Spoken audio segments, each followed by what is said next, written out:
Certaines situations, certains concepts sont, selon les circonstances, le pire et la meilleure des choses. C'est le cas de la solitude. C'est la pire des choses si elle est subie et si elle est maîtrisée d'une façon égoïste.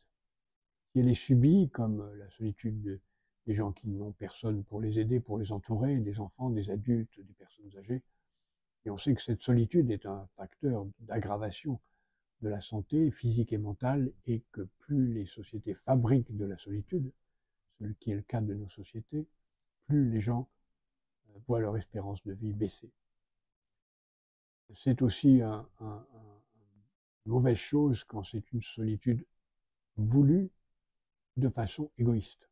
Ainsi, de la solitude que provoque ou que permet l'enfermement dans les jeux vidéo à l'extrême, même si les jeux vidéo sont une activité ludique passionnante, poussée à l'extrême, c'est une forme de solitude volontaire extraordinairement dommageable à soi et aux autres. Même la solitude de l'enfermement dans la drogue est évidemment une solitude volontaire et suicidaire. À l'inverse, il y a une solitude maîtrisée, libératrice, quand elle est temporaire.